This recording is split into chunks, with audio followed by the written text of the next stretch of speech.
Ambati Silks, Kanchivaram Saree Store, now in Vijayawada. Exclusive Pattu Sarees, Salwas and Lehengas.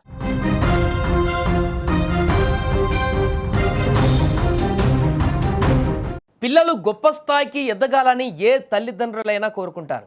తమ కడుపున పుట్టిన బిడ్డ లోకంలో తలెత్తుకొని తిరగాలని ఆరాటపడతారు. కానీ అదే ఆరాటం మితిమీరితే ఆ ఆశే పిల్లల పాలిట ఉరితాడుగా, కన్నవాళ్ళ పాలిట మృత్యువుగా మారితే అక్షరాలను నేర్పవలసిన చదువు నెత్తుటి మరకలను అంటిస్తున్న విషాదం ఇది. ఉత్తరప్రదేశ్లోని లక్నోలో వెలుగు చూసినటువంటి ఒక దారుణ ఘటన ఇప్పుడు ప్రతి తల్లిదండ్రుల్ని, ప్రతి విద్యార్థిని ఒక్కసారిగా ఆలోచనలలో పడేసేలా చేస్తుంది. అసలు ర్యాంకులు, కెరీర్ కంటే ప్రాణాలు, బంధాలు ఏమాత్రం విలువ లేనివా?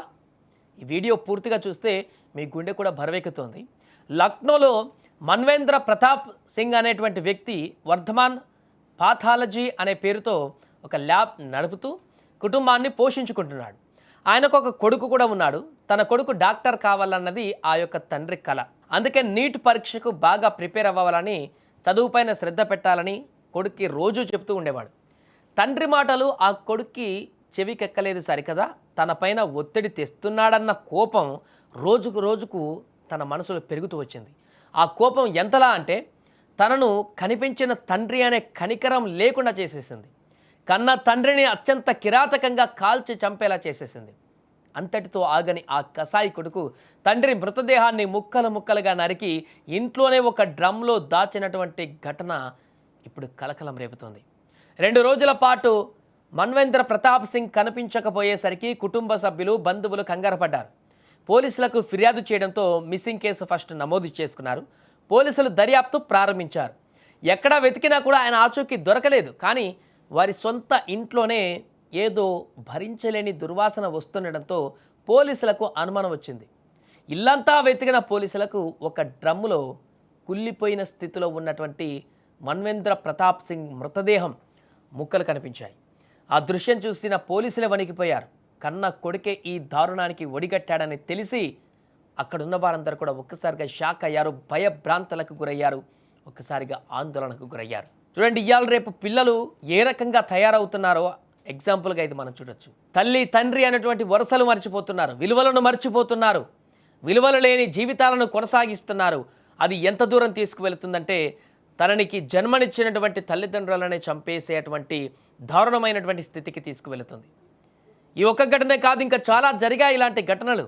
ఆస్తి తగాదాల గురించి చాలా చూసాం. అలా కాకుండానే క్షణిక అన్వేషణలో టీనేజ్లో ఉన్నటువంటి వ్యక్తులు చదువుకోమన్నందుకు, లేకుంటే ఉద్యోగం చేయమన్నందుకు, లేకుంటే ఇంట్లో ఖాళీగా ఉండకు అని చెప్పినందుకు తల్లిదండ్రులనే చంపేసేటువంటి, కిరాతకంగా చంపేసేటువంటి కొడుకులు తయారవుతున్నారు, పిల్లలు తయారవుతున్నారు. లోపం ఎక్కడుందో అనేది కామెంట్ చేయండి, అదేంటనేది కూడా చూద్దాం. బట్ ఇక్కడ చంపడం ఒక ఎత్తే అయితే ఈ కొడుకు దుర్మార్గుడు ఆ తండ్రిని చంపేసిన తర్వాత ఎలాంటి పశ్చాత్తాపం లేదు, తన తండ్రి ఇక నాకు లేడు అనేటువంటి ఒక ఆందోళన లేదు, బాధ లేదు. ఇంకా ఎవరికీ కనిపించకుండా తన తండ్రిని చంపిన విషయం తెలియకుండా ముక్కలు ముక్కలు చేసి ఒక డ్రమ్లో పెట్టి ఎవరికీ తెలియకుండా దాచేద్దాము, ఈ కేసు నుంచి బయటపడదాము అనేటువంటి ఒక క్రుయాలిటీ మైండ్ సెట్తో అతను ఉన్నాడు. చూసారా ఎంత దారుణంగా అనిపిస్తుంది. అతని వ్యక్తి బయటికి వెళ్ళి ఎలాంటి సాహసాలు చేస్తున్నాడు ఆ వ్యక్తి అనే దానికి మనకు ఒక ఇమాజినేషన్ కనబడుతుంది ఆల్రెడీ. ఎంత దుర్మార్గమైనటువంటి ఆలోచనతోటి, ఒక దుర్మార్గమైనటువంటి మనస్తత్వంతో పెరిగి ఈరోజు తన సొంత తండ్రిని చంపేటువంటి పరిస్థితికి వచ్చాడంటే రేపు పొద్దున ఈ వ్యక్తి ఇంకా ఎన్ని ఘోరాలు చేస్తాడు. అందుకని తను ఖచ్చితంగా శిక్షించాలి, కఠినంగా శిక్షించాలంటూ కూడా ఆ స్థానికులు, వారి కుటుంబ సభ్యులందరూ కూడా ఇప్పుడు తీవ్రంగా ఈ ఘటన పట్ల ఖండిస్తున్నారు.